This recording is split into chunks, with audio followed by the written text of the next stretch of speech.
friend to many of you, as well as the family. And she was a special person that lived here in our community for many, many years. When I moved here in 1973, Lil and Lyndon kind of took us in. He became our principal down in what used to be the nursing department and now the media center. And as principal, he led us, he guided us, he took us on ski trips. I accused him of buying tires for my van for the ski trip, but he always denied that. But it was, something happened and 4 new tires appeared on my van and no receipt. Lyndon and Lil were always helping other people, and I appreciated them so much. It's nice to have Kathy and Greg and their families here. And again, it's such an honor to the family, and on behalf of them, I thank you for coming and paying your respects to a life well lived. And we are here to honor that life and to celebrate that life, not to mourn the loss, but to celebrate the fact that she lived. And we will go on with the program as you see in your bulletin with music and that celebration. Again, thank you from the Davis family for your respects and for the kindnesses that you showed Lil through her life, and to Lyndon as well.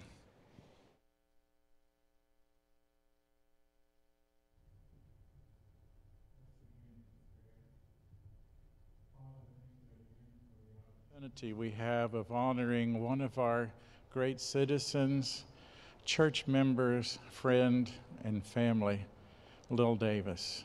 Thank you that you have given her family traveling mercies as they came here, and I ask that you will be with them as they travel back to their homes in various parts of this country, and that you will be with them as they celebrate this life and as they look back over the next years of how much their mom meant to them and the things that she taught them and the teaching that she did in Burleson and Joshua, and for her many, many students who enjoyed the enrichment she gave to their lives. Thank you so much, Lord. Amen.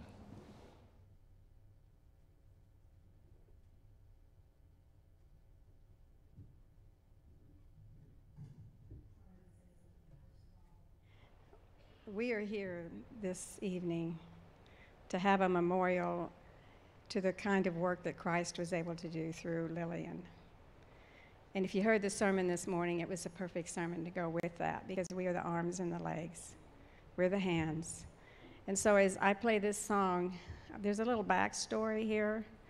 Mother called me up one day and said, "You're going to play Adoration for my funeral." I said, "Oh, no, I'm not. I haven't played that song in 10 years, 20 maybe."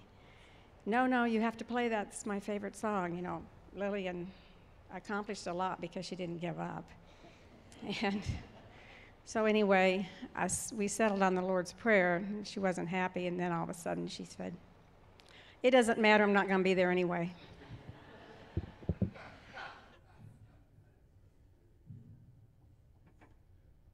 As I play this, let's make it a prayer. Let's bow our heads and close our eyes as I get through the Lord's Prayer.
I was out at the Norse Church today, the oldest Adventist church in the state of Texas, and I'm glad that the bridge held for us to get back.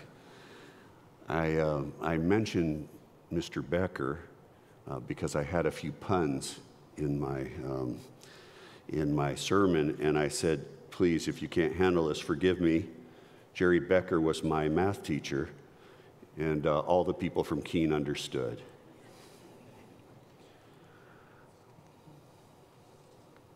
The Lord is my shepherd, I shall not want. He maketh me to lie down in green pastures. He leadeth me beside the still waters. He restoreth my soul. He leadeth me in the paths of righteousness for his name's sake. Yea, though I walk through the valley of the shadow of death, I will fear no evil, for thou art with me. Thy rod and thy staff, they comfort me. Thou preparest a table before me in the presence of mine enemies. Thou anointest my head with oil, my cup runneth over. Surely goodness and mercy shall follow me all the days of my life, and I shall dwell in the house of the Lord forever. There's a song, and I hope no one turns me into the song police, but I want to share it because when I think of Mrs. Davis, this is the song I wanted to share, and I'm not going to sing it. I was humiliated that way once in this church, and I remember the mayor went out and said, don't quit your day job. After that, so I'm not going to bother singing it for you, but I want to share it because it makes me think of the faith of my friend, Mrs. Davis. I call her Mrs. Davis. She will forever be Mrs. Davis. If I'm walking around heaven, you hear me saying Mrs. Davis, she's Mrs. Davis to me. Fernando Ortega, give me Jesus. And I'm sorry for the lack of technology. Many of you know I'm technologically challenged. This is my PowerPoint, this is my thumb drive, and this is how we roll. And I'll do my best to give us at least so you can hear the words. And if the technology doesn't work, I'll share what phone company I'm with.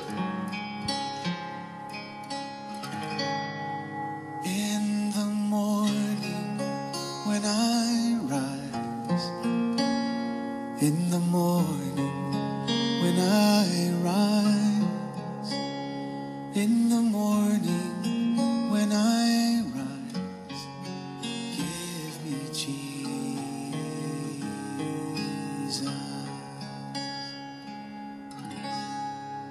Give me Jesus. Give me Jesus. You can have all this world. Give me Jesus.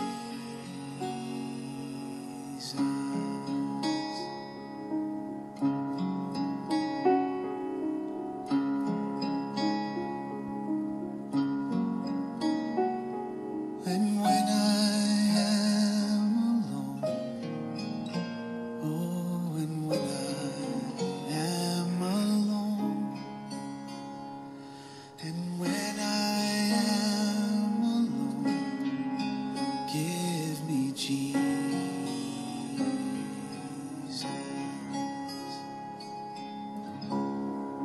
Give me Jesus. Give me Jesus. You can have all this world. Give me Jesus.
You can have all this world, but give me Jesus.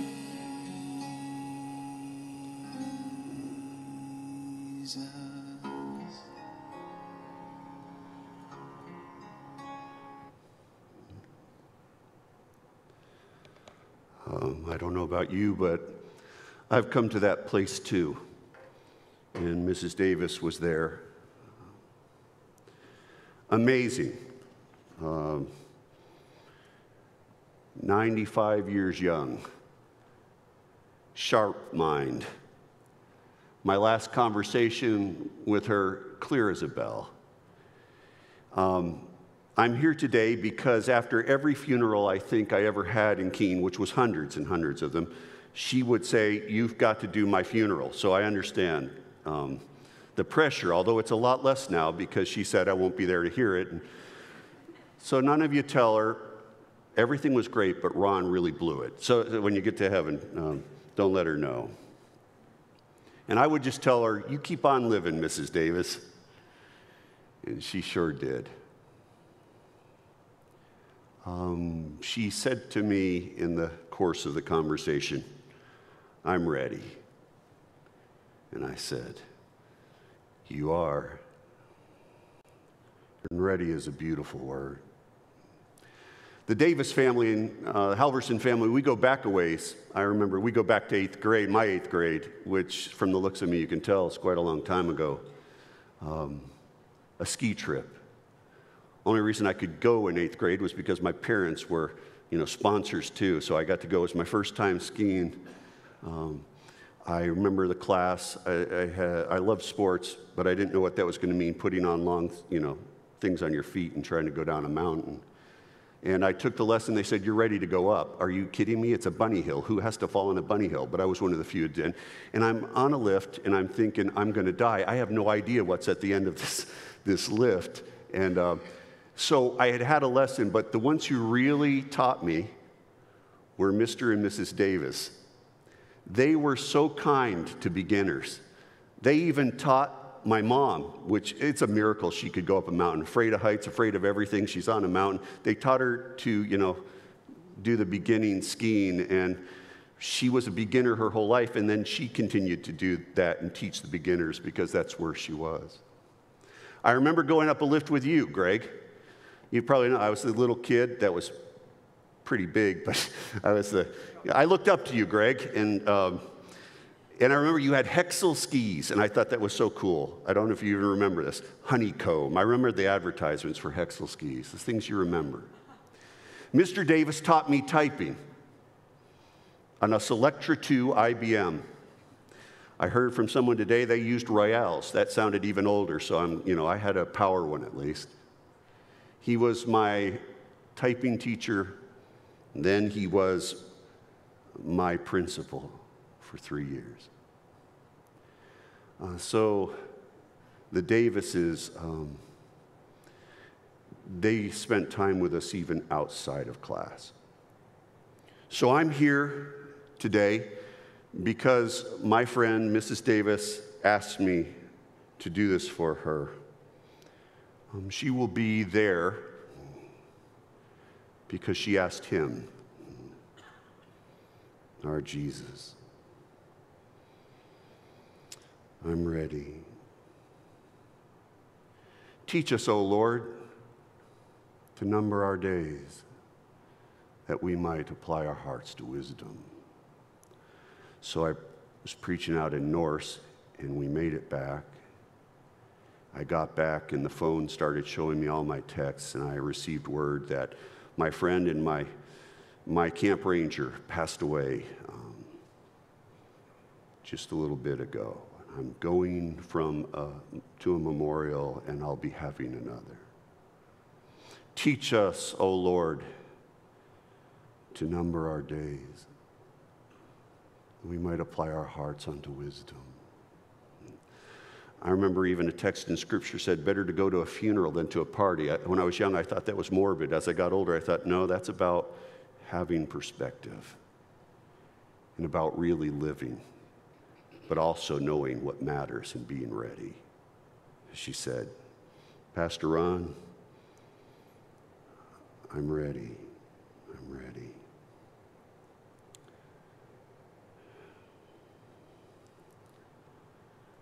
I've shared this before, and she would have heard it. I share it again because I'm thinking about perspective. I'd seen a book entitled Everything I Needed to Know I Learned in Kindergarten. I was a slower learner, so I wrote a little thing here called Everything I Needed to Know I Learned at a Funeral. And my family here knows I've been to a lot.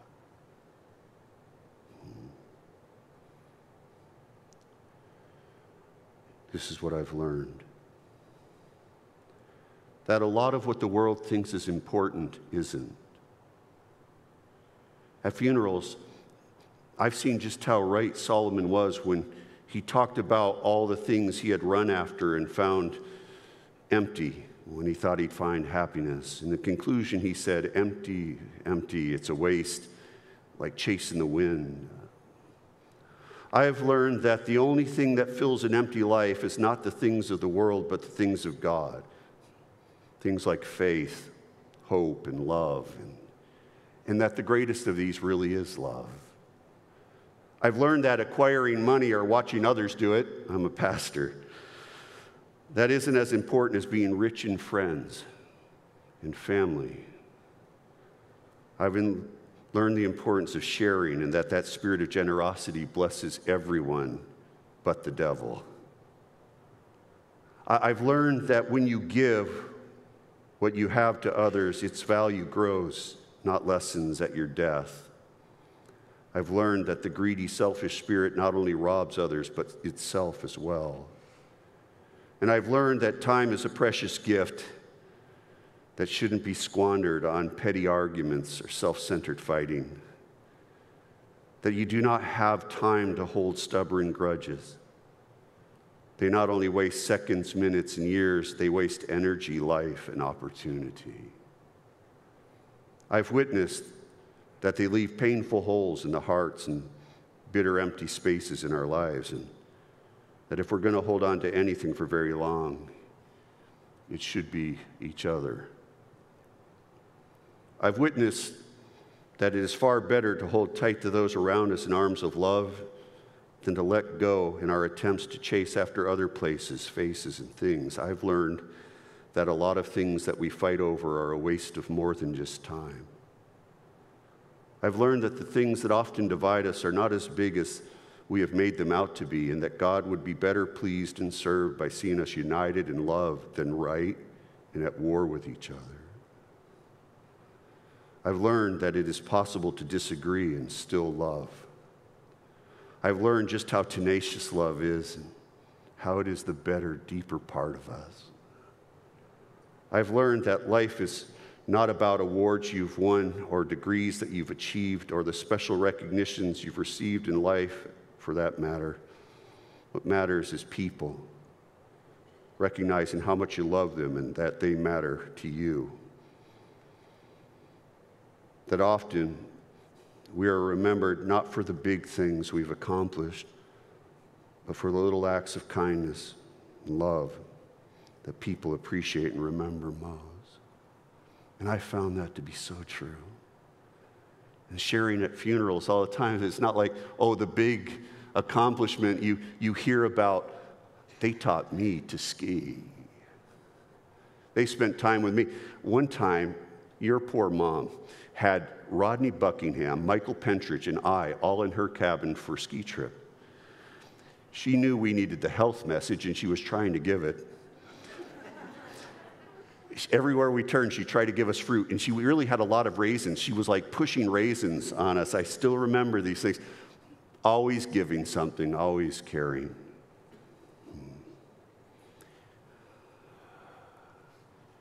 So this town has been blessed by seeds of love given by both your parents. Blessed are they who die in the Lord, for their works do follow them. I've learned that we are truly unique gifts, priceless to God, and that in our most conscious moments to each other as well. I have seen that we should never take things for granted like family, friends, and especially God, not because life will be less meaningful, but because when you take them for granted, you're not really living. I've learned not to take today, let alone tomorrow, for granted. I've learned that we may not get another chance to say, I love you, and we should say it now. I've learned that there is little more important than letting others know just how much they mean to us and how much we cherish them.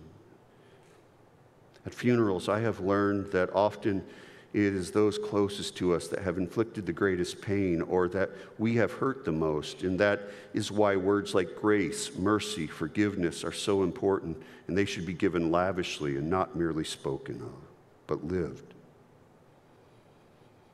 And that we should never part, leaving anything hurtful between us, that no matter how difficult it is, it should be worked through.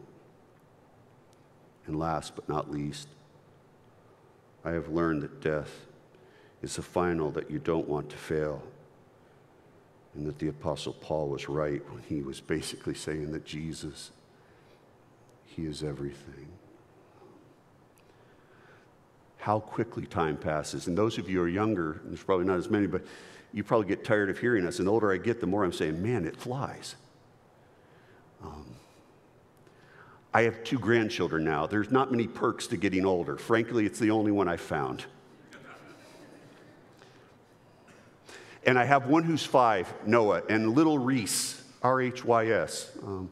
There's no one from Wales in our family that I know of, but my son named him Reese that way. And he's 2. Started something when Noah was probably about 4. He would tell me his birthday's coming up. I'm going to be 5, and I would go, I make big about, oh no, don't do it. And of course, he had learned numbers, and he started going up from there. Then I'm going to be 6, and I can be pretty, dramatic, and he's going on and on. He's going to get older, and I'm almost rolling on the floor. And that's continued now that little Reese has come along. And Reese is 2. He doesn't know hardly any of this, but he thinks he does. So I FaceTime, and what's the first thing little Reese will try to do?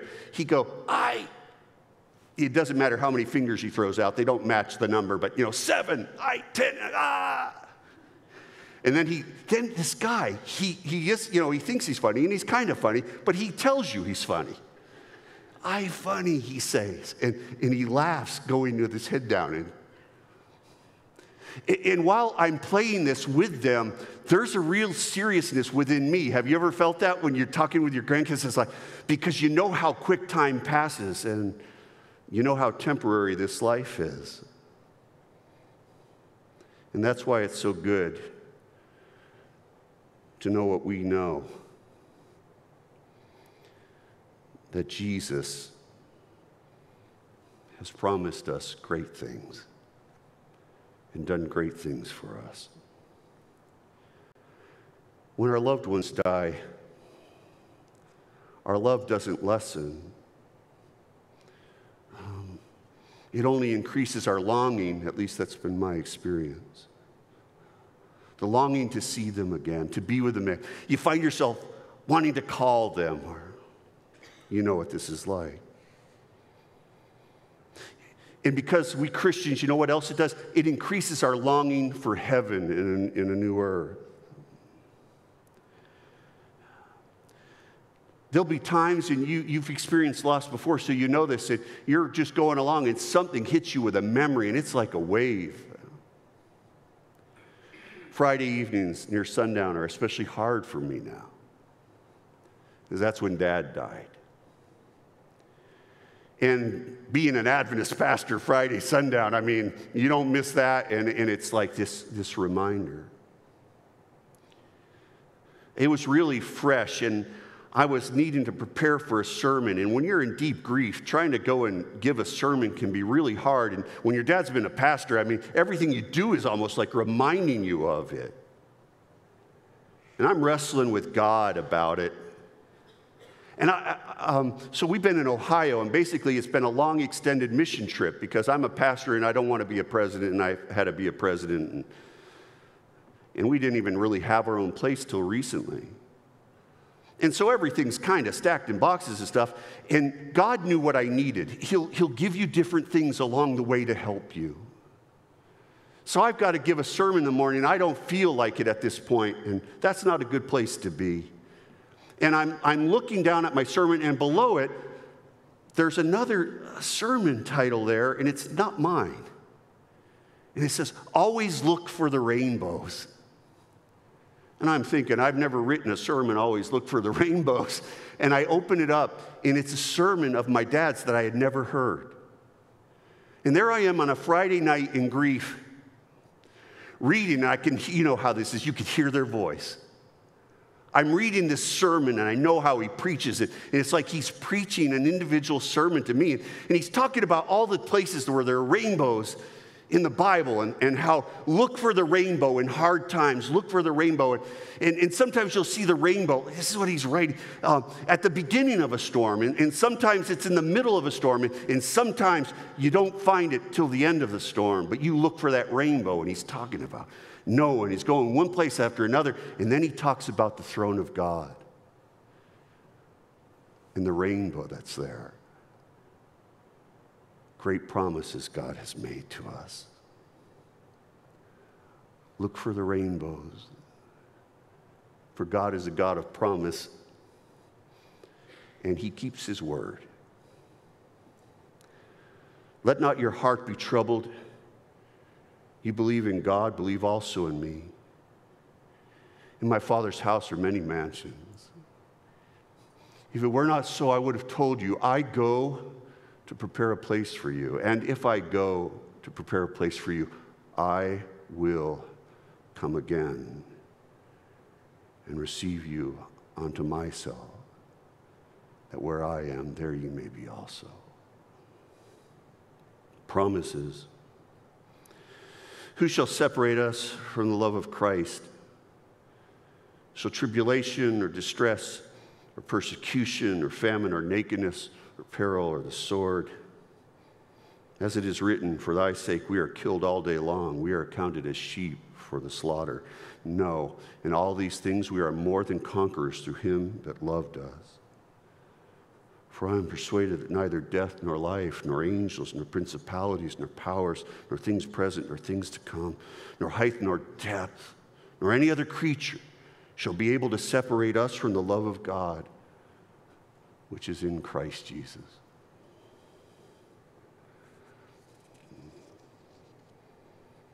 But I would not have you ignorant concerning them which are asleep, that ye sorrow not, even as those who have no hope. For if we believe that Jesus died and rose again, even so them also who sleep in Jesus will God bring with him.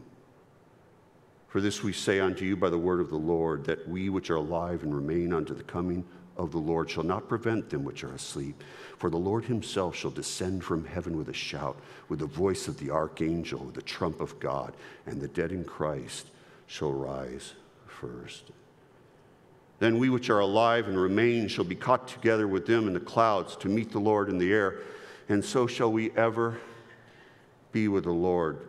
Wherefore comfort one another with these words. These words.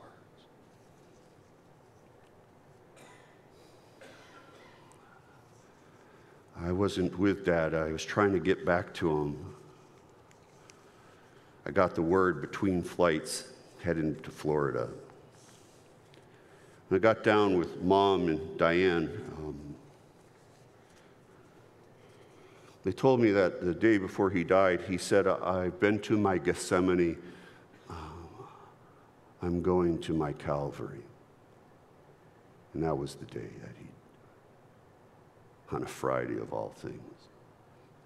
It wasn't that my dad, good preacher that he was meaning that his life and death and anguish or was anything of Christ. You see, all of us that live down here, we will experience splinters of the cross. And you know, I've thought about that for a while. And it really gives me hope, because We know our Bibles well enough to know that there was Gethsemane, then there was Calvary, but then there was the tomb. And on that Sunday morning, he broke forth from that tomb, having whooped death good. So we won't just have our Gethsemanes, and we won't only have our little miniature Calvaries. When we are Christ's child, the worst things that ever happened to us will never be the last thing, for we are God's. And a resurrection is coming. I don't know if they've ever had people guard a tomb like that. And they put a Roman seal on that stone. But that Sunday morning, nothing could stop Jesus from coming out. I mean, for the love that's set before him, he endured the cross. But for his love for us, he conquered death. And he came out of that tomb. I mean, if Caesar had known what was about to happen and had wanted to stop it, he could not have stopped it. I mean, could have had legions around that tomb. He could have sat on the stone and the seal himself, and he could not have stopped Jesus from coming. Jesus didn't just experience Gethsemane. He didn't just agonize on Calvary. He is the resurrection and the life. And he came forth from that grave. The Bible is a story. And Jesus is the good news. There was a beautiful garden. There was a serpent. There was a bite, a poisonous bite that has sent us into this spiral. But in Genesis 3, the first prophecy was given. And in it he said, you will bruise your heel and it shall crush his head. And so there will be a death for death. I believe someday soon. And Jesus will crush the serpent's head once and for all. And the garden that we lost will be given back. And those we love, we will not be separated from anymore. The best is yet to come. One of my favorite stories about the hope that we have, I would share in funerals, and I think your mom might have wanted me to share it at this one. It's called Keep the Fork. It means a lot to me. The sound of Martha's voice on the other end of the telephone line always brought a smile to Pastor Jim's face. She was not only the oldest, one of the oldest members of the congregation, but one of the most faithful. Aunt Marty, as all the children called her, just seemed to ooze with faith, hope, and love wherever she went. This time, however, there seemed to be an unusual tone in her voice. Preacher, could you stop by this afternoon? I need to talk to you. Of course, I'll be there around 3. Is that okay? As they sat facing each other in the quiet of her small living room, Jim learned the reason for what he sensed in her voice. Martha shared the news that her doctor had discovered a previously undetected tumor. He says, I probably have 6 months to live. Martha's words were certainly serious, yet there was a definite calm about her. I'm sorry to, but before Jim could finish, Martha interrupted. Don't be. The Lord has been good. I've lived a long life. I'm ready to go. You know that. I know, Jim whispered with a reassuring nod. But I do want to talk to you about my funeral, so this is reminding me so much. She helped plan this. Organized. I want to talk to you about my funeral. I've been thinking about it, and there are things that I know I want.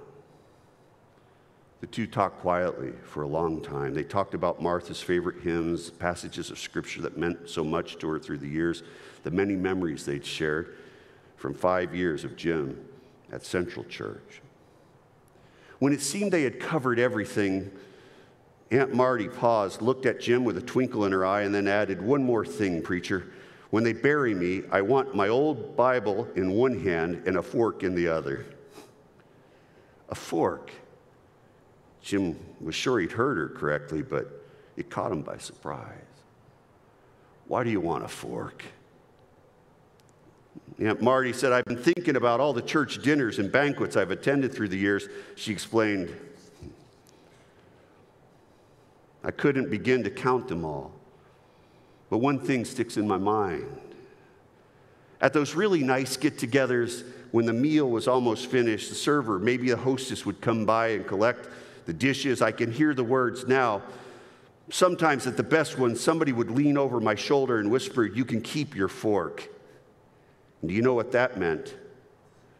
Dessert was coming. It didn't mean a cup of Jell-O or pudding or even a dish of ice cream. You don't need a fork for that. It meant the good stuff, like chocolate cake or cherry pie. When they told me I could keep my fork, I knew the best was yet to come." That's exactly what I want people to talk about at my funeral. Oh, they can talk about the good times that we had together. That would be nice. But when they walk by my casket and look at me in my pretty blue dress, I want them to turn to one another and say, "Why the fork?" And that's what I want you to tell them. I want you to say that I kept my fork because the best is yet to come.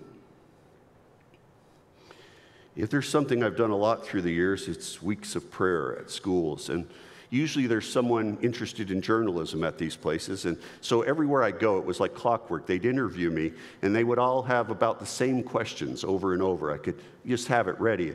And one of the questions always had been, "What's your favorite Bible text?" And when I was younger, I used to say, "Well, it's according to what it's for." But after pastoring in Keene, I have a special Bible text that's my favorite. The best is yet to come.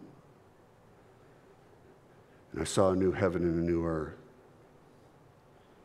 For the first heaven and the first earth were passed away. There was no more sea. And I, John, saw the holy city, New Jerusalem, coming down from heaven, prepared as a bride for her husband. And I heard a great voice out of heaven saying, "Behold, the tabernacle of God is with men, and he will dwell with them, and they shall be his people, and God himself shall be with them and be their God."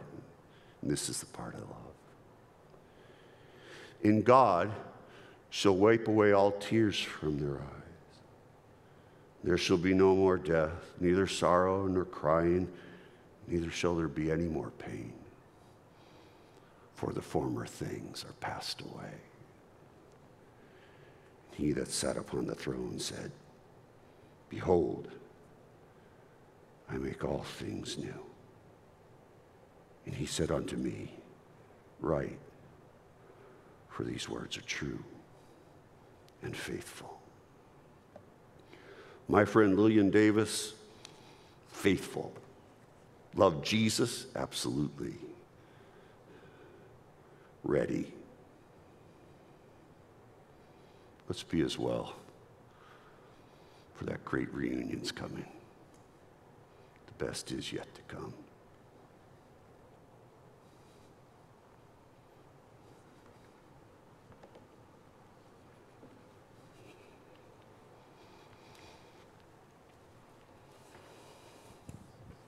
Thank you, Ron. I appreciate that. Mom did, Kathy's right, you're right. Mom did have a lot of plans for this. And I realized that when 2 years ago, on Mother's Day, I came out. And I thought, well, we'll go out to eat. So we went out to the West End Bar and Grill, and she loved the buffet there. So she said, we need to stop by the funeral home. I go, "Mom, it's Mother's Day. It's a beautiful Sunday. It's a beautiful day. They're closed. They're not going to be open today." No, we need to stop by there. So I drive by Rosser's. I go, "Look, there's nobody in the parking lot. There's one car." She goes, No, turn in. So I missed the turn. So I came back around. Missed it the other day, too. So we came back in, pulled in there. There's one car. She goes, I said, Mom, there's nobody there. So I walk up, and I realize there's the main door, and then there's an office door. And she realized that. She goes, go to the office door. So I go to the office door. It's open. Nuts. So it's open, and I look down the hallway. Out pops this head. There's this little girl down there. She's about 15 or 16. She goes, hi. She goes, can I help you? And I said, so you're open? She goes, oh, yes, we're open. And so I go and get Mom. We got our walker. We came in. So we're looking at caskets on Mother's Day, and we're picking out caskets. And I thought, this has got to be a first. And I realized, and so we were the guy that was there, the other gentleman that was helping us, she was asking all these questions and about the caskets and wood and what happens to wood. And then he just looked at her, and then she realized what happens to wood. Well, I don't want that. I want a metal casket. And so then, we were going nowhere. And finally, this gentleman walks in, and it was Perry Rosser. And he walks in, and Mom goes, who's that? Who's that? Turn me around. Turn me around. I turned her around. She goes, oh, Perry. And he goes, Miss Lillian. And he goes, Greg, he goes, she's been soliciting me for years for money, to raise money. And I thought, and now he's getting it back. And he was super nice. I'm telling you, he was so slick, it was all over and done with in about 7 or 8 minutes. So you wonder, why do we not have a casket? Mom and I talked a lot about this. And she goes, I don't want to be under the ground. And I said, well, Mom, you can't, we don't bury people here in Texas above the ground. I said, they may do it in Louisiana, but they don't do that here. And she goes, well, I don't want to be under the ground. I said, well, then, we have a casket. And she goes, well, then I said, well, you have cremation. And she goes, well, I don't know about that. And she goes, I want people to see me. I said, Mom, do you really want to be in a casket and have people see you? You want them to remember you the way you were on the pictures you have on your brochure. So she finally decided to be cremated. That's why we didn't have that. And so she did plan a lot of things. So, I thought, well, I've never done a eulogy before, but so I thought, what's that? Oh, you know what? I'm sorry, I haven't done one of these before either. Steve's supposed to play his trumpet now. I'm sorry. So we'll do that, and then I'll finish with the eulogy. You'll excuse me for that. Steve here? Okay.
Thank you, Steve. That was awesome. Mom loved that. So Mom was born the 21st of July, 1923. It was on a Sabbath in Houston, Texas. She never knew her dad. And so her mom married this man, Mr. Sanford. She doesn't remember. Her childhood must have been very poor in the sense that she really didn't have any memories up until she was about 7. She remembers at 7, their house caught fire. Her dad dropped her out the second floor window. The firemen caught her. She only had the clothes on her back. The house burned. She lost her clothes. And they went to get in their car to go. The block had frozen in the car. And I'm realizing, wait a second. Mom was telling me, I'm going, when did it ever get that cold in Houston? So you just have to go on Google. That's the beauty of finding that out. It was on the 18th of January of 1930. And so they did have, it was 5 degrees. So their car didn't start, broke the block, so they had to move in with family. They moved in with family that just so happened to have a home or house or apartment. It was very small, right next to an Adventist school and church. So Mom, her dad wanted her to go across the street to the public school. Well, across the street in Houston, there was like 6 lanes of traffic. It was a busy place. And there was no way she was going to do that. And fortunately, somebody at the school, she went over there to check on it, and somebody paid for her tuition, and she went all the way through grade school. And so when she went to high school, she came up here to Keene, and it was Southwestern Junior Academy and Southwestern Junior College, and then they had an academy here. So Mom stayed in the dorm. In her sophomore year, she met Dad, and I'm doing the math here. I'm not very good at that, but she was about 16. Dad was like 21. Anyway, so they started dating, and so Mom graduated from high school in 1941, so that would have been there in the summer of 41. So Dad knew that he was going to be going into the Army, so he didn't start back in college that fall because he knew he was going to be going in the Army, and so he went to work in Houston for this builder, Mr. Eggers. Well, Eggers' wife taught at the school, so she taught my mom, and my dad worked for this Mr. Eggers, an Adventist builder. His son built our home that we live in, in Paradise. Small, the Adventist family is pretty small.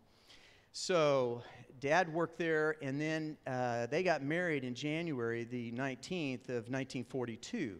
So obviously Pearl Harbor happened in December before that. So they got married, and then in the 11th of February of 1942, Dad was inducted into the Army, and so then they bounced around. He did basic in Abilene, Texas. He got to his duty post in El Paso, and they told him he had to do basic again, and he'd already done basic, but he didn't have the paperwork. Anyway, he didn't have to do it. My dad was good at talking, and he talked his way out of that, and he didn't have to do basic again. So they lived there. They then moved to Salt Lake City, then Alexandria, Louisiana. And my mom tells a story that Dad was going to be assigned to Salt Lake City. So they got to move to Salt Lake City. Well, Mom, she couldn't take a train. It was too expensive. And she had to get their car, because they were going to sell the car to help pay for the way to get to Salt Lake City.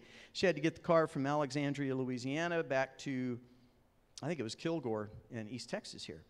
And so she needed a tire. And they had rationing coupons, and they didn't have one for a tire. And so she goes up to beg and plead at the rationing board for a tire. And she's in tears because they don't have a tire. And some gentleman goes, well, I'll rent you a tire. So for $7, Mom rented a tire. They must have all had the same bolt pattern is all I can figure. She got the tire, the wheel, must have been a wheel, and she drove the car to Kilgore, put the tire on a bus, and shipped it back to Alexandria to some guy. So for $7, she got a ride industrious, sold the car, took a bus fare, got to Salt Lake City. So they lived in Salt Lake City, and Dad's job was to drive the ambulance, which I thought was very appropriate since he liked to drive. He liked to drive fast. And so he drove the ambulance there. Then he got reassigned briefly in Alabama and ultimately to Macon, Georgia. And so they were there in Macon, Georgia. Mom had various jobs. She worked sewing flies in jeans in men's pants. And she worked for a a retired colonel and cooked. It was kind of like a maid. And I said, Mom, how did you know how to cook meat? She goes, I cooked my first ham. She goes, I had no idea how to cook ham. So anyway, it was pretty funny hearing all these stories of them moving around. In Macon, Georgia, then they finished. And when the war was over, all these GIs flooded back to college. And so Union College is where they went. And they were just inundated, so there was no housing. So Dad bought a house for $3,000 that had 2 stories and had a basement. And so Mom and Dad lived somewhere in there. Byron's dad, Joe, and Ann lived in the basement. My mom's mom lived with him, and her grandmother lived with him. And then Lyndall Rusk lived there, and then an uncle lived there. So there's 8 people living in this place. And Dad built a second kitchen somewhere. I don't know how he knew how to build a kitchen, but he did. So anyway, they finished. He graduated in 1949. And Dad took a job in South Dakota. I don't know who would take a job in South Dakota. Sorry for anybody that's from South Dakota, but it was freezing cold there. So Mom says, yeah, and Dad bought a car before they went. And I'm going, and he didn't take the car? She goes, no, back then you went in and put money down and you made payments until you'd paid enough for a down payment and you could get financing. So he was making payments and rode with somebody to South Dakota. So Mom stayed in 1949 in Lincoln because she was pregnant with Kathy. And Dad says, I don't want you to come to South Dakota. Well, he took his mom's grandmother to South Dakota, and she died up there. And I asked Mom, and she goes, well, I think she froze to death. And I just remember the story of the ink in their well, because they had an ink thing for their pens froze in the ink well in their house. And so, I think that grandmother may have frozen. So they had to ship her body back to Houston. So Dad comes back to Lincoln, picks up Joe and Ann and David, and Kathy was the baby, and they all get in this car and they drive on a weekend from Lincoln, Nebraska, all the way to Houston for a funeral, and then back to Lincoln. You wonder where we get this driving stuff from. It's from Dad. So anyway, then Dad got a job in Minnesota, and so they moved over to Maplewood in Minnesota. And Dad had to buy a new car, and he bought a DeSoto. Mom says she thought Dad bought it because it was fast. But when he found it wouldn't do over 80, he decided when they went to visit friends, they liked the car so much they wound up selling it to their friends. So Dad sold the car, and in the general conference had a special deal for teachers that if you got 6 of your friends together and 7 of you bought cars, the general conference had a deal back in Washington, D.C., that you could get your cars. So Dad talked to 6 other people into buying cars with him, and they all rode the train back there and bought a car and drove back to Minnesota. So, these are crazy, crazy stories. I'm just typing away on my phone. I'm like, and I'm looking up all these cars, and the roads were, it's just amazing. So they lived in Maplewood. I was born in Minneapolis in 1955. So they finally got smart and left the cold weather and moved to Texas, came here in 56. So in 1956, they came here, and Dad was working for the college, and Altus Hayes is the one that recruited him here. So Mom went back to school, and she went to Texas Wesleyan, and she graduated in 1963 from Texas Wesleyan here in Fort Worth. And so she got her degree at the age of 40. So she got her degree, and she started teaching in the Burleson Independent School District in 1963, the year that I started first grade. So she taught, and actually in 1973, she went to North Texas State University and got her master's in education. And I distinctly remember those trips because I think I had to ride with her all the way up to Denton and back several times. I can't remember why. I remember being bored in the library, but Mom talked me into it for some reason. So she, in 1973, she taught at Burleson until 1985, and she retired. And so when she retired in 1985, she then went on to teach for the Adventists at the Joshua School, the multi-grade school there. And she taught there, I think, for almost 7 years. And then Dad got sick. She was taking care of Dad. and she had some health issues, and then Dad was put in the nursing home, and Mom continued to, she got sick, as you know, but Mom continued to work in multiple areas here in the town. As you know, she's been on many organizations, and it's just amazing. She made a list of all these organizations, and I mean, she's raised money for the American Cancer Society, and she's raised money, obviously, for the Alzheimer's Association, and she's raised money for, oh yeah, the investment, my goodness. She's had so many garage sales, I'm telling you, donated everything to the garage sales. But the thing is, if you had asked what Mom wants to be remembered, she wanted to be remembered as a teacher. She loved to teach. The thing she loved to teach the most was people how to read. And she's taught a number of people to read, even adults where English was a second language. It's pretty amazing. So you go down the list of all these people that she's taught, and you read all these letters from these people. It's just actually pretty phenomenal. So to me, though, Mom was more than a teacher. To me, Mom was mostly, I would say, an overcomer. So when I look at it, I look at her life and I say, okay, let's look at the things that she overcame. First thing I looked at, her family was very dysfunctional. She overcame that. We had a great family. She had a great career. Financial issues. Mom was always worried about money. And I remember her doing umpteen jobs, being a call porter, working at night. She even took Kathy's MG to drive around. She learned how to drive the stick shift. And I remember she had the MG and she forgot to put it in gear and turn it off, and it coasted out of our driveway and through our neighbor's fence. And Dad was horrified, and I was horrified. He said, "Don't tell Kathy." Oh, yeah, I guess Kathy was on the phone and everybody disappeared. The car was good. They had good bumpers in. But she worked multiple jobs. And then she started selling Melaleuca in 1992. And how many of you here have been, Mom wanted to sell Melaleuca? I mean, probably everybody. When I last visited with her and introduced her to my fiance, right before we left, she was trying to keep us from leaving. She's asking my fiance if she wanted to sell Melaleuca and that she could work underneath her, and that this could be a great money-making thing. So yeah, financial things, Mom figured out a way to overcome it. You look at age issues. She started teaching at age 40. She had an amazing career. You look at health issues.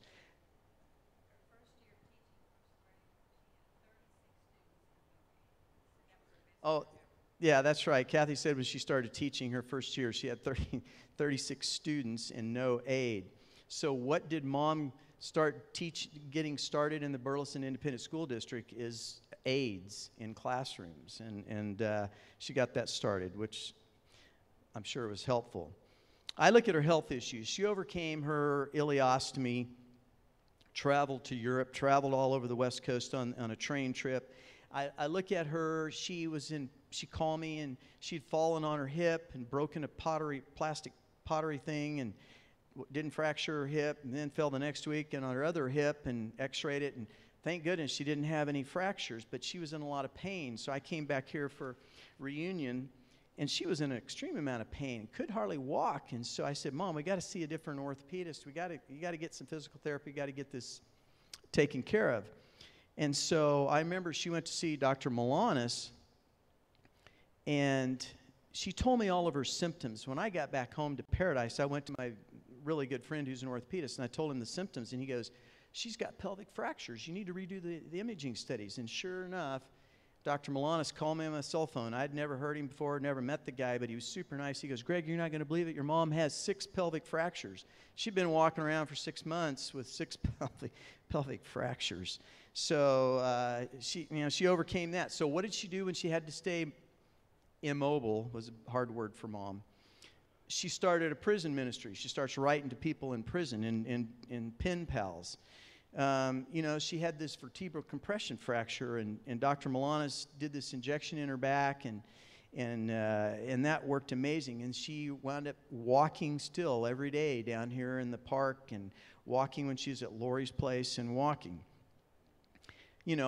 she had a fall and hit her head, and I looked at the CT scans, and I'm like, you know, she was sharp as could be. You're right, she's sharp as could be. You look at her CT scan, and you go, well, the brain's got a little shrinking. There's an infarct that was in here, and you're reading all this, and you go, it's a good thing we don't always know. God's amazing. Our brains are amazing. Mom was intact right up till the end. 2 days before she died, she's given me instructions on what to do about moving to my new office.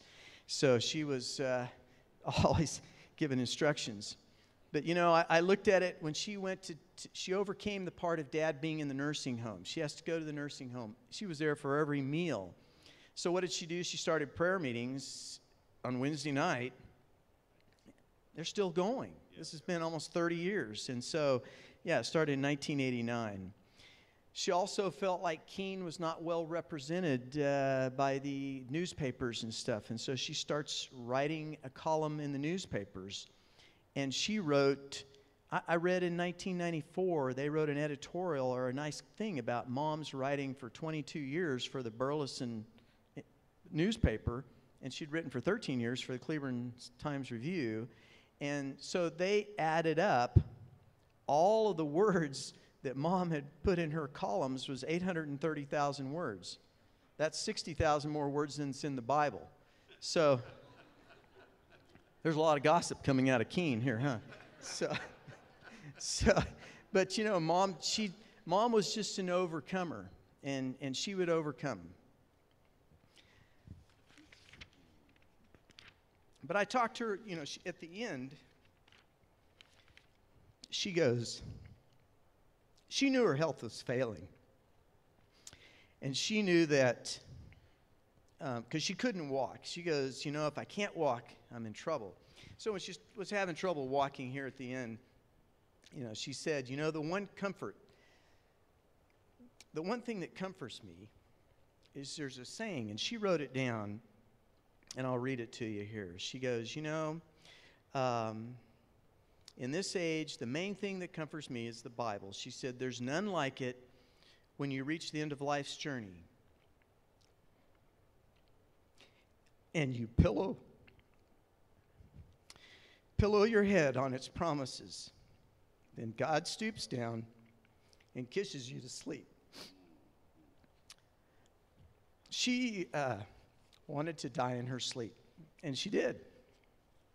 And she was an inspiration to all of us, and I appreciate the help that so many of you have done. You guys have been amazing. We've had a tremendous number of people that have been helpful. And she was a blessing to everybody that she came into, had to teach all of us, had to give us all instructions. And, you know, we appreciate it. I appreciate so much that you're coming here today. And so we're going to have, what else am I on the program? Yeah, we're going to have you sing Amazing Grace here at the end. And thank you for coming.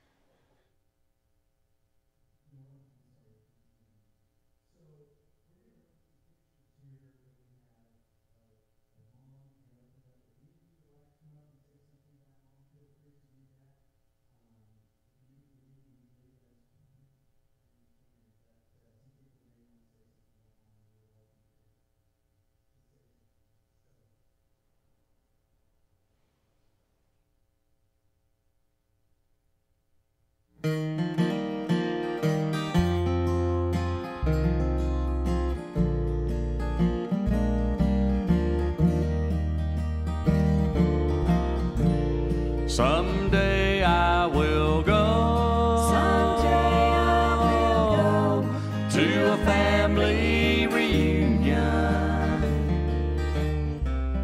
where pure water runs free and where Jesus will be.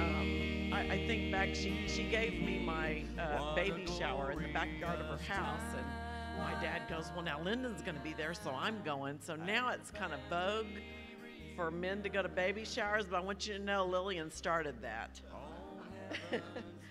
Dad and Lyndon were right in the middle of everything. And my daughter finished first grade, and she was having difficulty reading. And Lillian just out of the blue called me one day, and she goes, you know, I heard that Courtney was having a little hard time reading. You know, I'm teaching again. I'm at Joshua multigrade school, so I moved my daughter to Miss Lillian so she could teach her to read. And her first grade teacher that she had in the school she went, who shall remain nameless, but we were going to the Burleson church at the time. So she didn't believe in phonics, and had said that basically our daughter wasn't very bright. Well, of course she was bright, but you know, she's my child. But Lillian took her and taught her to read, and she just took off and ended up, you know, being salutatorian of her class in high school, and has her master's degree and did all kinds of wonderful things. But what Kathy wanted me to tell was our families went camping together almost every summer. And one summer, right after Dad and Lyndon had spent numerous hours in our carport building a homemade trailer, they named it Little Dude, we drugged that thing. We went all the way up through Minnesota, where they had some friends that we stayed with, and we went across Canada and down through New York for the New York World's Fair, which was 1964, so I'm aging myself here. And Kathy and I were talking about that this afternoon. I said, you know, on that trip you told me about the birds and the bees, and I didn't believe you. I was horrified.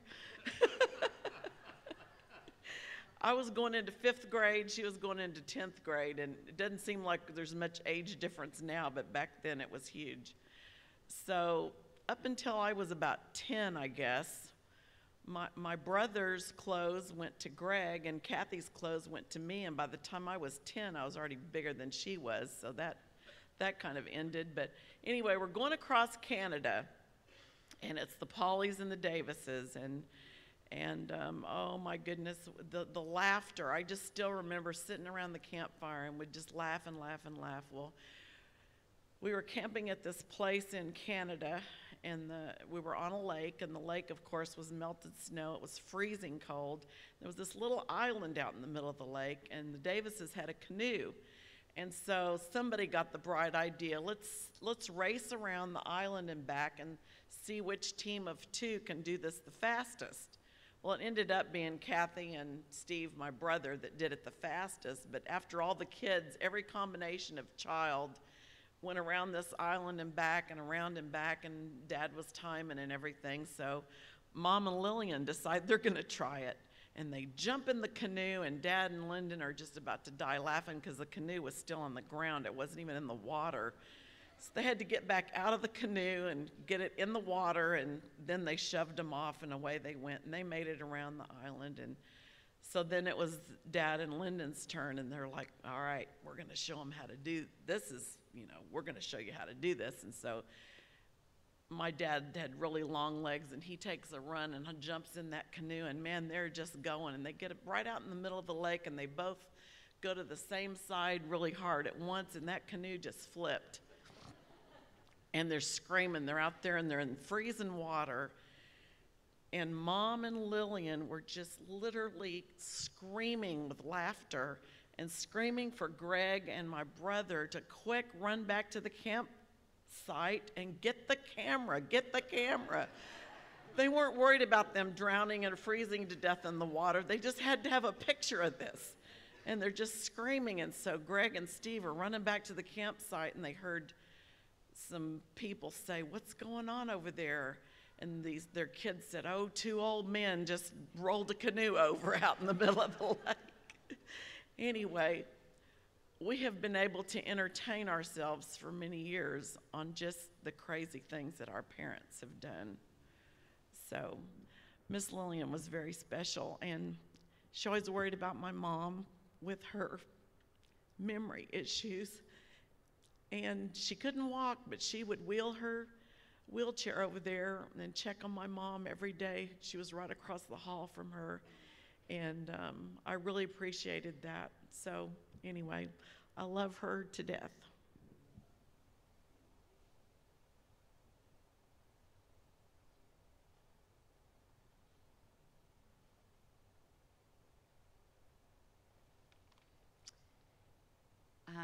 It's a rare thing to have a kind of friend.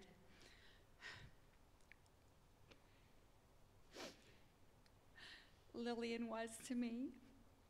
She was one of God's richest blessings. For 25 years, we worked together on committees to enhance community life in Keene. At first, it was just the Keene 4th of July City Celebration Committee, and then that turned into the Starfest Committee to help the police department and fire department keep that tradition alive. Together, we attended SWAU scholarship galas, Chamber of Commerce banquets, Brazos Chamber orchestra performances, and Town Hall Estates volunteer appreciation events. We loved the same things and had the same interests.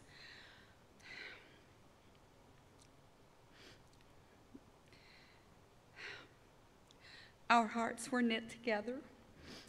Lillian loved the Lord and would go to any length to share her faith and encourage others spiritually. She was a wonderful person and a wonderful friend. I miss her terribly, but I know I will see her again.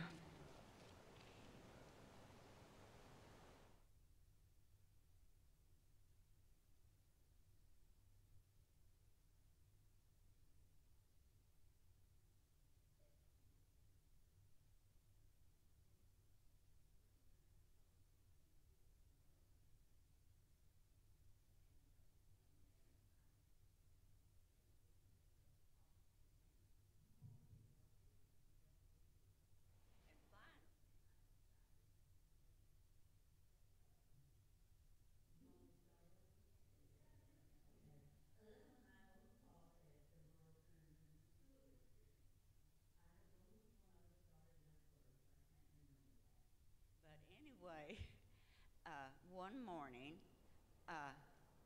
she didn't show up to pick me up, and it was time for me to go.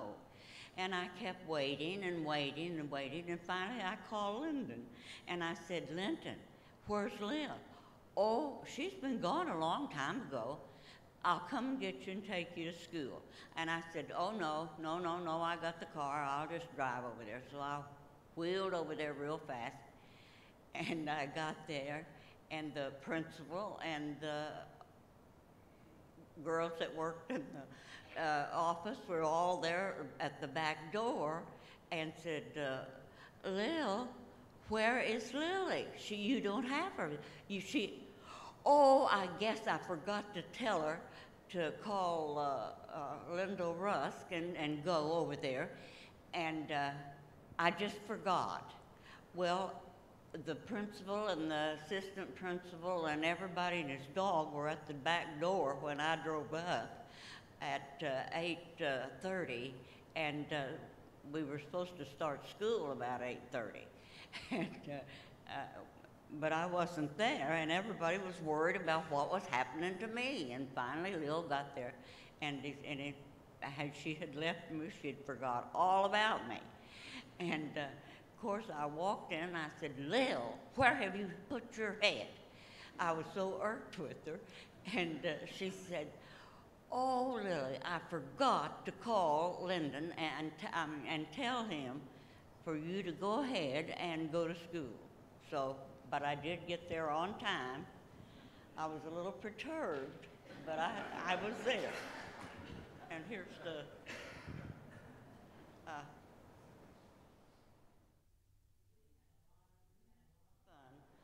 we'd get mixed up, but we'd come out of it all right. Thank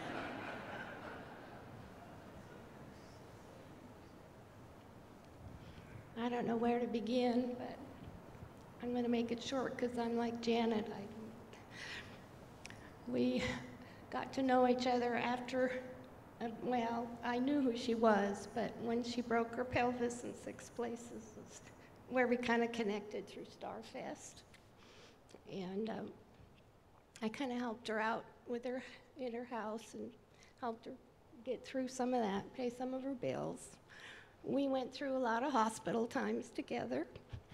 She's a tough lady. I don't know how she did it, but our last conversation was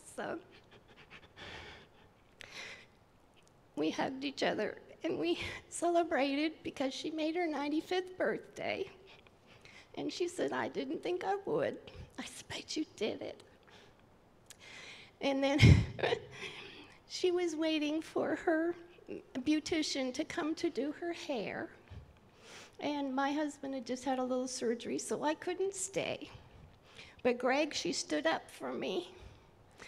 And I got her in the wheelchair and wheeled her to the bathroom so she could hold her curlers and wait for the beautician. And turns out she didn't show up, so a sweet little aide named Kim did her hair for her.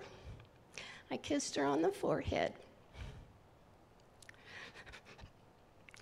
And I hope to see her again real soon.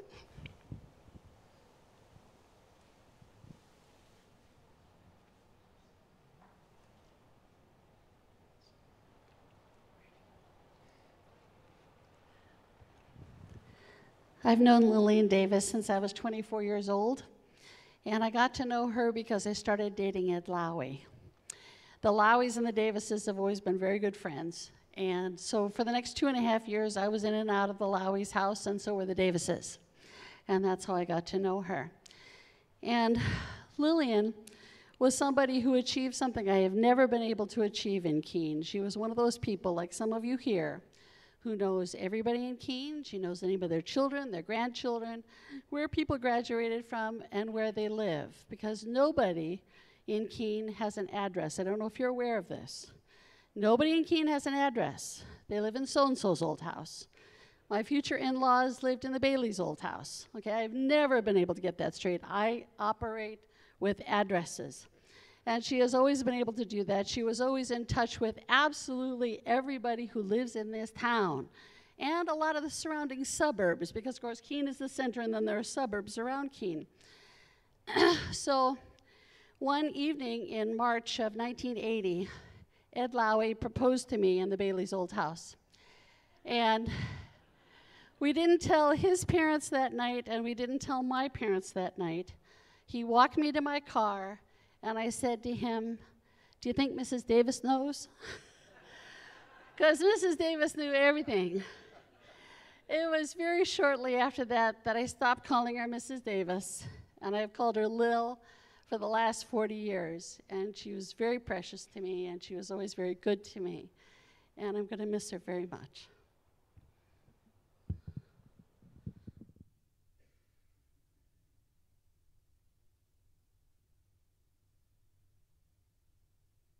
My family knows that for Mrs. Lillian Davis, helping others had no frontiers.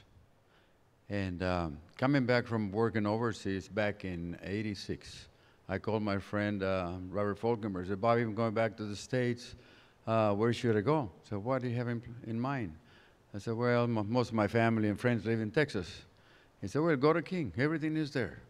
You don't have to worry about education. Everything is there. I know you're worried about educating your kids. So we came to King, and my friend Robert Ballou said, you're going to send your daughter to public education? I said, no, that's not right. I'm going to take you to the right person that is going to make sure that she goes to a Christian academy. And he took me to their home, and we walked from their home, Mr. Davis and Mrs. Davis, we walk all the way to the house of the president of the board, and she makes sure that she got accepted that year because, you know, the registration was already over, and she makes sure. So we owe to her, and we love her to death.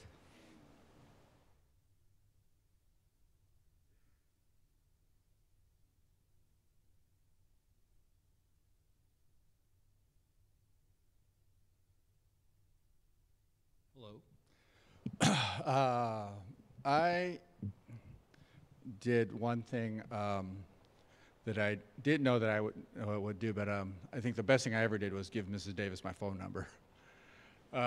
From that point on, we got to be really good friends. I remember going to her house one time, and she had asked me about students who were having a hard time with finances. And so from that point forward, we forged a relationship where she would always call me and say, who needs a place to live so they could continue on with school? So I think from that point, she made it possible for quite a few of our students to be able to attend Southwestern Adventist University because of her generous spirit. So I wanted to thank her family for that, and also for the students. I know one time she called me and she said, my son-in-law, which is a good friend of mine here, Randy, says that you're really good with baseball, that you know stuff about baseball cards. So I said, yeah. And she goes, well, I've got this investment project, and I've got these baseball cards in my garage, and I want to see how much I can get for them. And I said, I went over there, and I said, well, Mrs. Davis, I'm sorry to tell you this, but all those baseball cards are Texas Rangers. And I don't think you're going to get a lot for those. And she just laughed and smiled. We had some really good conversations. I remember one time when we were at the park and I was walking, and this Toyota Camry pulls up right at and parks at the handicap sign, parking spot there, and this lady gets out, and I'm just watching as I'm walking, and she gets out, goes to her trunk, gets her walker out, and starts walking the park course. And if you know anything about the park, you know on the backside it's pretty hilly and it's pretty steep. And here she is, and I know who she is because I met her and I said, "Hi, Miss Davis." And so she just starts trekking along, and she's pushing that cart, and she goes up the hill. And I say, "Okay, that's okay." But then there's a steep incline coming down, and I'm right behind her. I said, "Miss Davis, you okay?" "Got it." And she just goes cruising down that there with her walker, and I'm just amazed at how much spunk she had, and that's just what I admire about her. I know she's called several times about, hey, can you do a talk at Wednesday night, stuff like that. But I think the one thing that really struck me is just her sense of humor. And she told me one day, she said, "Don't ever die on a Monday, because the church office is closed." I said, "Only you, Mrs. Davis, only you." So I just had some wonderful times, some wonderful experiences with your mom and your grandmother, and I just want to thank your families for sharing her with us here at Southwestern Adventist University.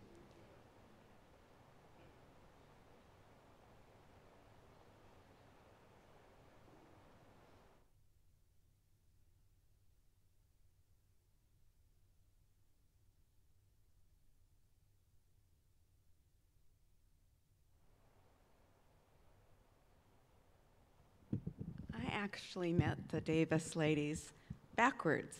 I met Kathy first in Pennsylvania when she and I were different people. And then I met Brooklyn and Blair.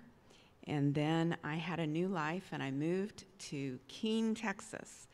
And I met your mom, and she really, really enveloped my husband Lionel and I into her family. And about the time that my mother died, I found out that she was your mother.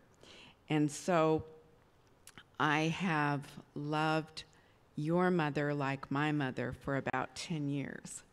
So she always greeted Lionel and I and knew everything about us. Even though we've only known her for 14 and a half years. And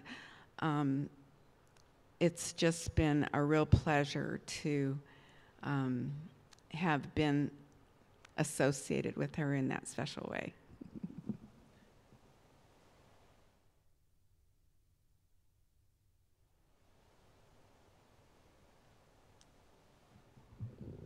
I got acquainted with the Davises in the 50s, right after they came to Keene. Lyndon Davis, I took bookkeeping from him in the 50s in Academy.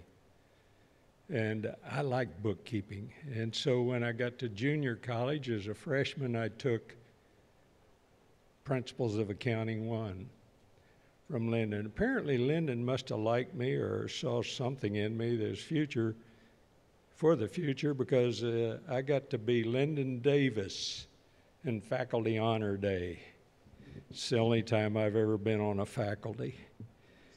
But that was kind of short-lived, I guess, because, having an office in L.C. Evans Hall, I was in the office that day. My good friend Jerry Mathis, rest in peace, Jerry. His wife Sharon, both are gone. They were in the office too, along with my girlfriend at the time. And Lillian came in to get something. She kept stuff in the office because I think she was a student and taking some courses. I don't really remember what, but I suppose she reported me to Lyndon, so I never was a faculty honor guy again. I also have, Lyndon had a 3-speed Schwinn bike. I don't know how old that thing is, but I bought it from him in about 1964 or 65. I still have that bicycle. I probably ought to get it out and see if I can ride it again. But appreciate the Davis family. They've been around here a long time, and we appreciate them.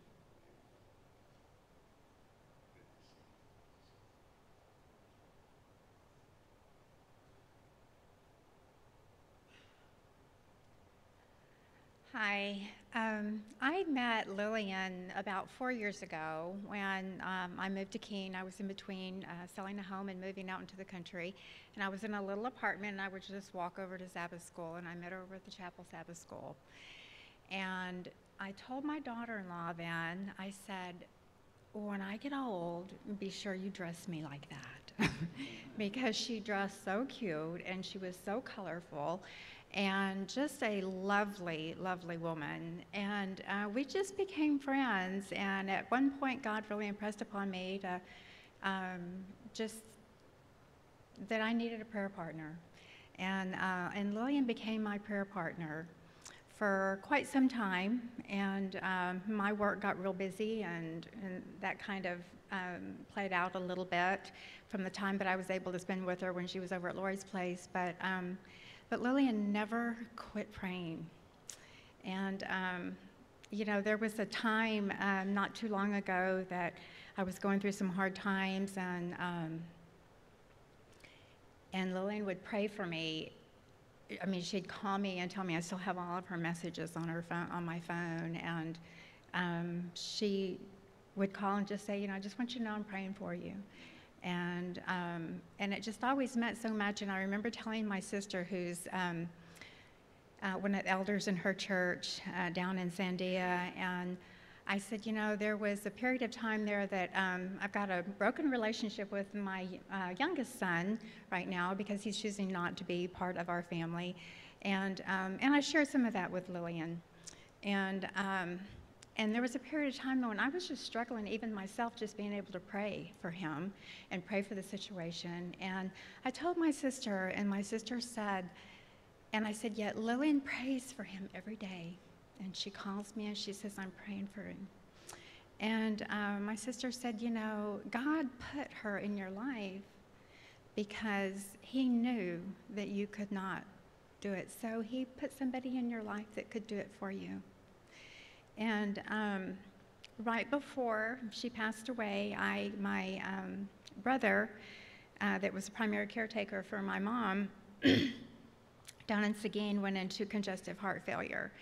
And we almost lost him, and I've been down there. I just got back today, actually, just came back for this. And the last message that Lillian had that I had, and I didn't get her call back, and I told Kathy that I just felt so sad that I didn't get to say goodbye. And but she'd left me a message, and she said, I just want you to know, and she didn't know I was gone to Seguin, and she said, I just want you to know, I just want to know if you got your RV, because she knew I was getting a little RV to go down and stay down there with my mom and my brother. And I'm so excited, I can't wait to see pictures. And I just want you to know I'm praying for your brother. And I miss her prayers. I miss her prayers. So thank y'all all so much for just welcoming me into your family. It's been a blessing. You've been a blessing, and I just look forward to continuing to be a part of it. Thanks. She was a wonderful lady.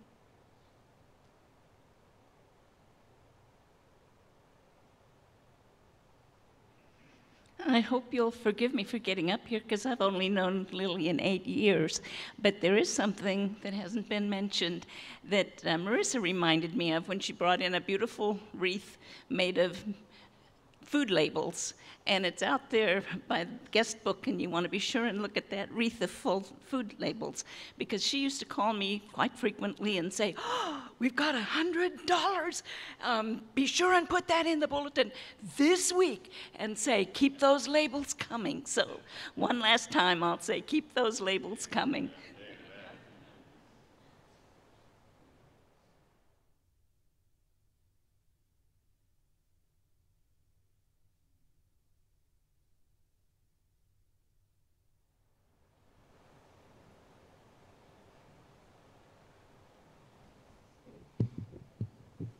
Well, folks, I've known Lillian a lot longer than most of you have because I'm one of the older ones.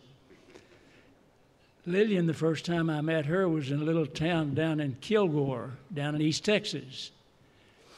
Lyndon had brought her to church there, and I came to church. And after the church was over, I told Lyndon, I said, "Boy, that's a cute little girl you got there that you're going to marry." He said, "Well, thank you." But she was a beautiful girl, not only outside, but she was beautiful inside. I had a lot of occasions after we came to Keene to get better acquainted with Lillian. After we got here in Keene, a lot of times we'd go skiing, and probably Ron remembers some of those occasions too. But it was a fun time anytime you were with Lillian. You always had a good time. She was very gracious. And you know, she had a lot of courage, too. She even let me drive her little Toyota. Now, that was an accomplishment for me. But Lillian and the kids, Kathy and Greg, I knew them not quite as well. But the Linden family, I knew longer than that. When I first joined the Adventist church, when I was a teenager, back down in Kilgore,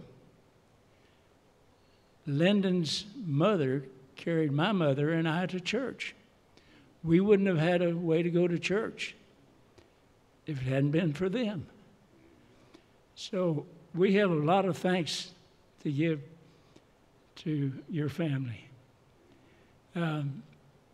We had a lot of fun in church too here. I would help her with investment. I would help her with the little sales that we'd have down here for investment. A number of occasions, I'm sure a lot of you have had good occasions to be involved with Lillian. I helped her some at the nursing home up here on Wednesday nights. I give little talks, and you can understand I'm not that great of a speaker, but she was very gracious and let me help her in that area. Now, I tell you what, she's at rest now, but the way things are going in this day and time, it's not going to be very long before she'll be up and going. The Lord's coming soon, and she'll be raised. We can be thankful for that. Thank you, folks, for listening.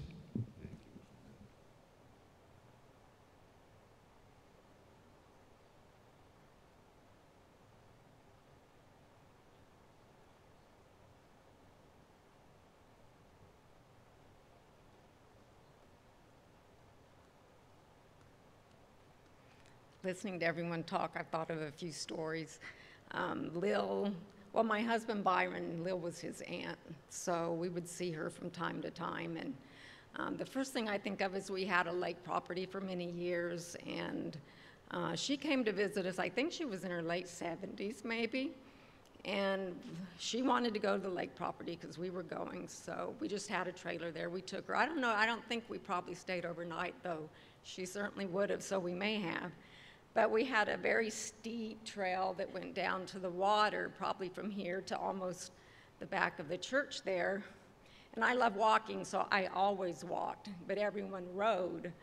And so they went to all get in the vehicle, and she saw I wasn't getting in. "Well, aren't you going?" I said, "No, I walk, you go ahead." Oh no, she would not get in that vehicle. So she walked with me down the steep trail, You know, I held on to her, and she was just always wanting to go.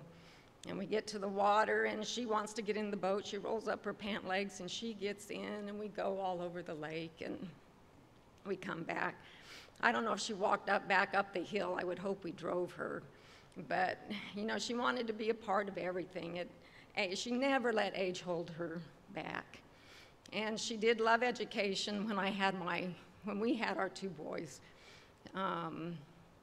I ended up homeschooling them, and probably she was an encouragement there. You know, you can do it, and, you know, it's easy, and she sent me all the books for reading. So I taught my first son, and I taught him 3 years, and then our second son taught them how to read with Lil's books that she sent.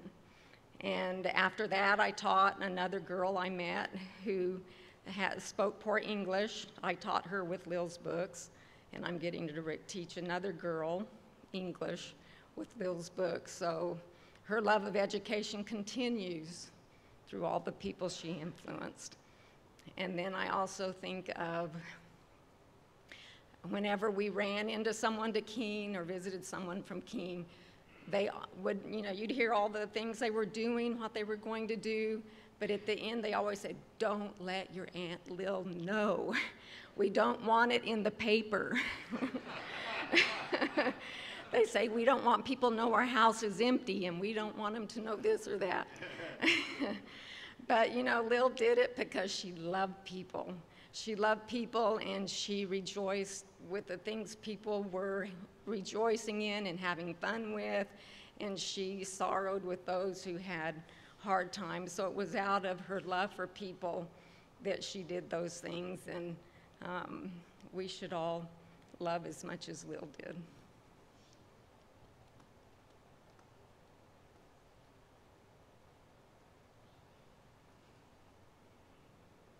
Okay, it looks like we're done with, you have one more.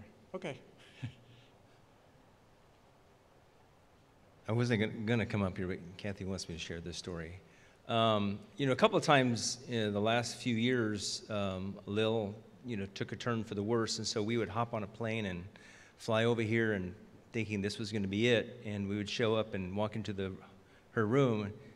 Kathy, Randy, what are you doing here? It's like, Lil, you look pretty good. Oh, yeah. It's like, wow, she's holding on. And then a couple months later, you know, take a turn for the worse, and we'd hop on a plane and come down here, and, oh, she's perfectly fine, you know. But one of the things that she loved to do is we would put her in a car and drive her around town, and she would say, oh, you know, that's so-and-so's house. You know, somebody already mentioned this. That's so-and-so's house. You know, they married so-and-so, and they had 2 kids, and then they got divorced, and then they married this family over here. Sharp as a tack, you know, just to the very end, just sharp as a tack. Well, one of the times that we were visiting, well, let me back up a little. No, I'll start with this part. One of the times we were visiting, she came to Kathy. She says, you know, I've been talking to the people that work here, and they know I'm an artist, and they would love to see some of my work. And she said, okay, well, she goes, remember, I gave you this, a bust of, I want to say Bach, that she had painted and given to Kathy years ago. And she goes, I want you to take a picture of that and send it to me. So we get in the car and we're driving away, and Kathy's like, I don't think I have that thing anymore. I said, well, what did you do with it? She goes, well, remember when we got married, we had this big yard sale. And I had it out there, and this lady came up and wanted to buy it, and I kept thinking, you know, I really shouldn't sell this, but okay. And then she sold it to this lady. And so, what are we going to tell your mom? It's like, I don't know. It's like, so the next time we come, she pulls me aside. She says, Randy, I've been asking Kathy for this bust, the picture of this bust. Can you please get a picture?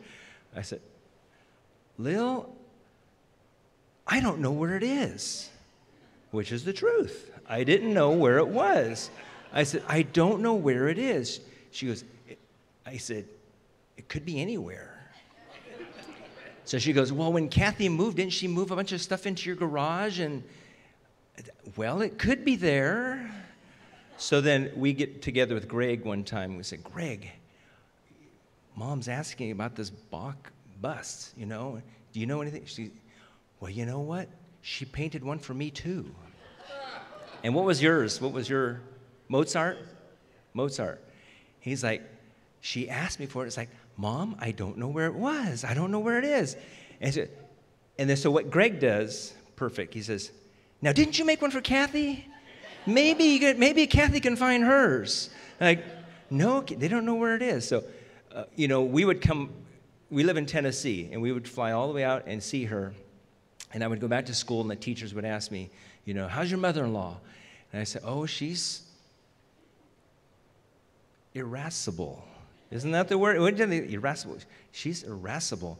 She, you know, she knows what she wants, and she goes for it, and but you gotta love her. You gotta love her. She got things done. You know, she got things done. You think of all the walks that she did for the Alzheimer's walk. When she couldn't walk, she was out there in her little walker thing, still doing these walks, raising money, calling people. And, you know, we would call her, oh, I'm on the phone, I'm raising money for whatever. And she just kept going. The Energizer Bunny is what we kept saying. She's the Energizer Bunny. She kept going and going. But we will miss her. We love her, just love her, but we're going to miss her.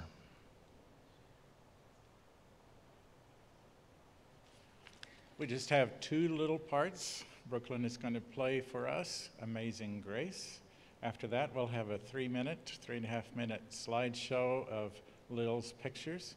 Then I'm going to ask one of Greg's sons if you will have closing prayer for us. You can decide which, okay, following the slideshow.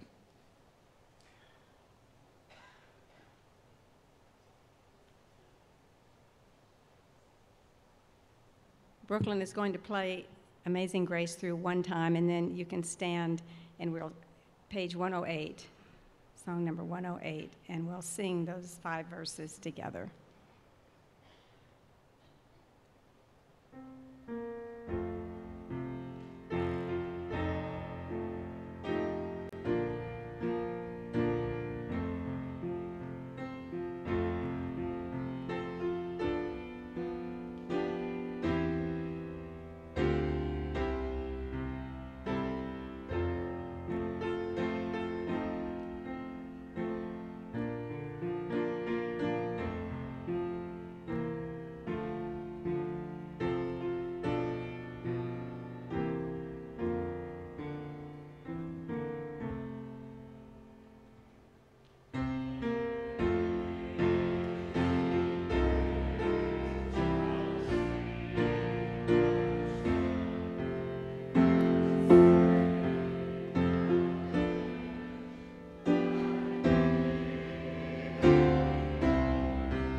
pure water runs free, and where Jesus will be. What a glorious time, at the family reunion on heaven's bright shore, praising God evermore. When daylight comes to that eternal morning, and saints of all ages with joy on their faces will praise evermore. The Son of that morning, praising God evermore on eternity's shore.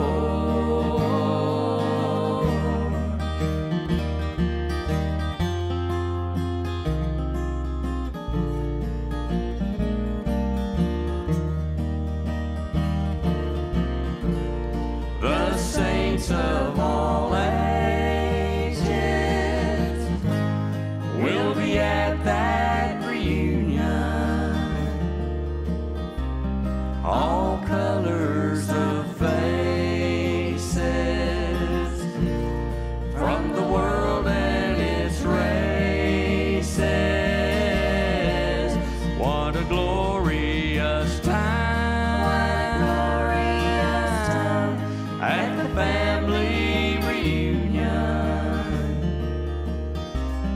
praising God evermore on eternity's shore.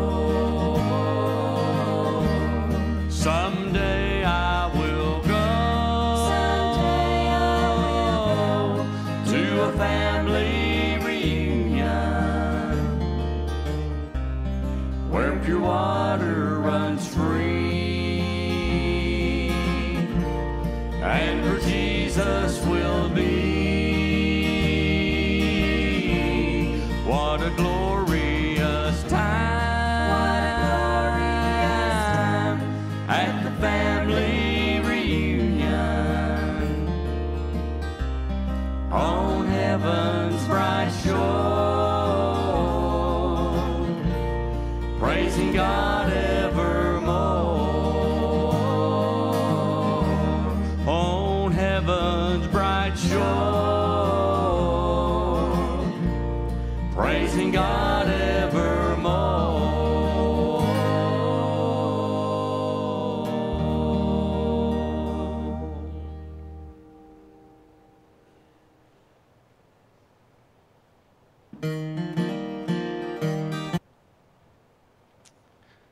Would you please bow your heads? Dear Lord, we just want to thank you for your love and your mercy, and for the life of my grandmother, our friend, mother, companion, and just a wonderful spirit that throughout her life truly was your hands. Her generosity was just boundless, and we're so thankful for the blessings that she gave to all of us. We will miss her greatly, but we know that she will be again with us soon. Amen. I'm going to ask the family to stay right here for a moment. If you would just like to make your way down and shake their hand. This is Kathy and Greg on this side, and Greg's family over on this side, and you can just start making your way down from the front benches. And I want to thank Ron for coming all the way from the Norse Church to be with us today. It's so good to have you back in our sanctuary. Good.